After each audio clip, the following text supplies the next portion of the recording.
My name is Frank Christensen, and I'm the coordinator of officials for IFAF in Europe. In today's training tape, we're looking at how and when to use the flag and the beanbag.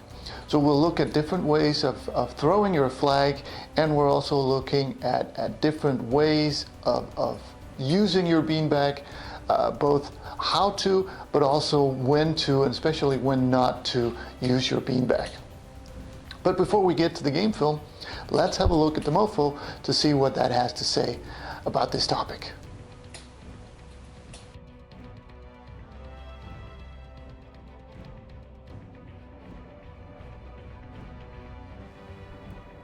On this first play, we're looking at the umpire, who's going to have a beanbag because the ball is fumbled, and that is a correct situation to get a beanbag out. Nice and easy way, underhand, getting the beanbag to the spot, and this is how we want this done. Correct use beanbag, and good job finishing the play and officiating after the ball is dead, signaling direction because of the turnover. Everything is correct, and it's worth noting here that a fumble is one of the situations where it's correct to use the beanbag. You know, we wouldn't want a beanbag on a muffed snap or a muffed long snap or a snap under center. We're not using the beanbag on the spot of interception or the end of a free kick. So there are a number of situations where sometimes officials use the beanbag where they shouldn't, but here it is a correct use, well done, and correctly officiated by this umpire.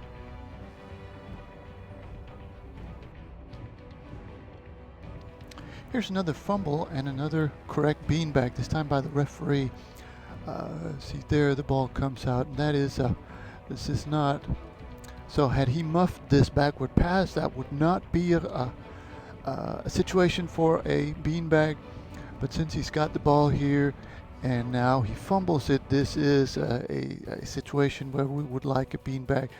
And there it is by the umpire, or the referee. Now, a couple of things here. It's important to let this play out. In this situation, the referee is a little too eager to get close to the play. It can certainly officiate the fight for the ball back there from around the hash yard or the hash mark. See, right now the ball is still alive and people are coming in, flying all over the place, and the referee is already getting into the pile. It's just a little too early, too quickly to get this close to the players. Another thing, right there, it certainly looks like the defender is going to land on the ball and recover that. But like I said, let it play out because he doesn't get it. But I suspect that the wing here at the bottom, he anticipated this wing or this defender recovering the ball, because he comes in here winding the clock. So I'm guessing that on the sideline he saw the defender getting close to the ball, and then he started killing the clock, which necessitates him winding it here. So let the play play out, so to speak, and then afterwards sort out who's got the ball. And if you want to stop the clock because there's a huge pile here, that's fine while you're figuring out who's got the ball. And then if you determine that the offense has the ball, then you can go ahead and wind it immediately again afterwards.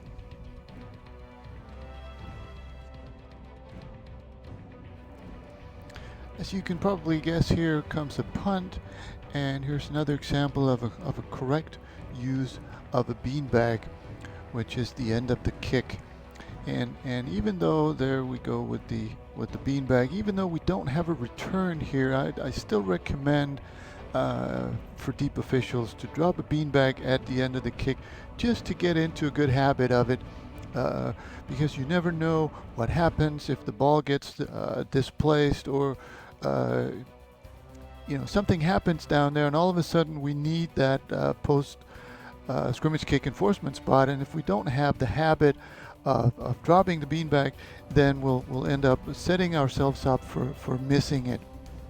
Uh, in this situation, also the bag judge doesn't get a chance to do the touching signal because he gets the ball right away. But I'm sure once we put the ball down here, there's still plenty of time to do the signal and signal direction of the play. But in any case, this was just an illustration of a good example of using the beanbag, even though we don't have an end or a return here.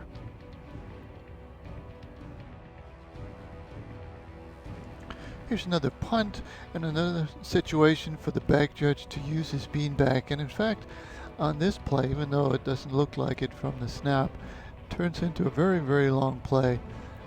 And the bag judge does a good job here of first getting a beanbag in the end zone, and then the second beanbag at the end of the kick.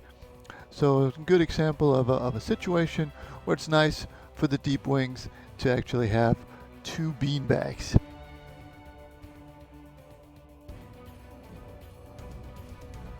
In these next clips, we're looking at flag throwing mechanics, and the first one here is the line judge at the bottom of the screen. So we're not really worried about the quality of the call, but merely the adjustment of the flag here. And really, it just looks a lot better that, you know, initially we want to try to get the flag to the spot of the foul, at least in this case. And then when we're a little bit off, it's perfectly fine to stop the clock. That's good.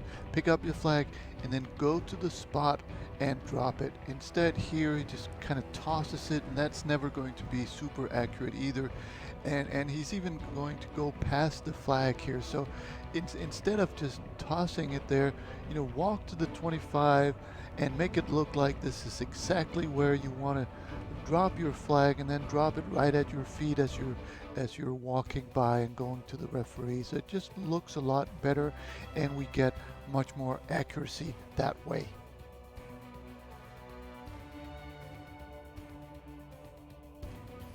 On this next play, or rather after this next play, we're looking at the umpire, and he's going to get a personal foul, unnecessary roughness there, good pickup.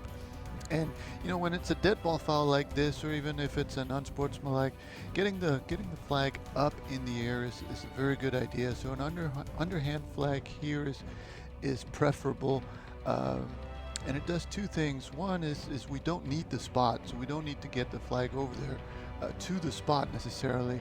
And the second part is, it's after the play. It's nice to get the flag up high so that everybody can see it. Everybody can realize that, okay, the play may be over, but now we've got a flag, and this also communicates to the other officials that this is possibly a dead ball foul and not a potential spot foul. Now, that being said, this hit right here should probably have been seen by more than just the umpire.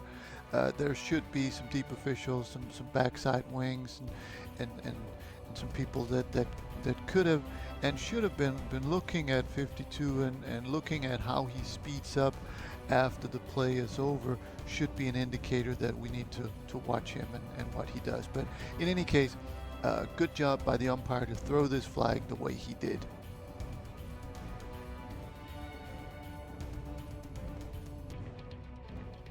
So we just had a situation with a good underhand throw. Here we have a situation where an overhand throw would be much more preferable. So we've got a DPI, and let's not worry about how good the call was.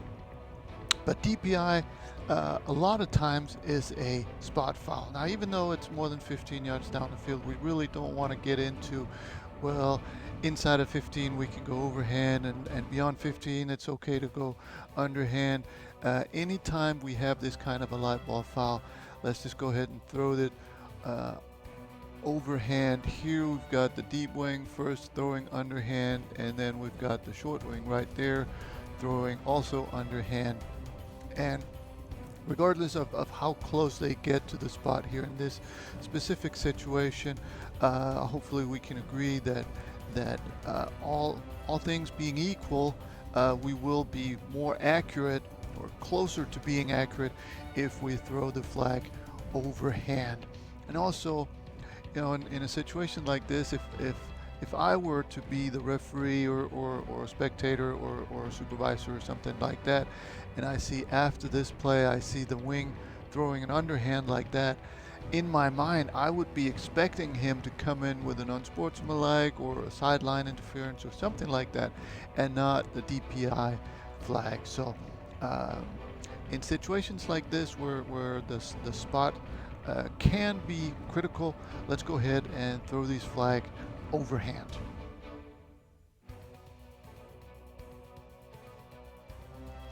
On this last play, we're looking at the line judge here at the bottom and the umpire. We're both going to call this personal foul face mask right there by the defense. And they both do a good job of getting the flag in overhand so that we get it fairly close to the spot. And you can argue, and rightfully so, that in this situation here we don't need the spot because it's a defensive foul. But again, we're not going to, we don't want to have to think about, well, was this a defensive foul so I can throw it underhand, or was it an offensive foul so I may need the spot? And so basically, if it's something that where we could need the spot, the live ball foul, then we want to go ahead and throw the flag overhand so that we get more accuracy and leave the false starts and the dead ball stuff for the underhand throw. So good job by these officials to throw this flag overhand. And that was the training tape on beanbags and flag throwing. I hope you found something you can use on the field.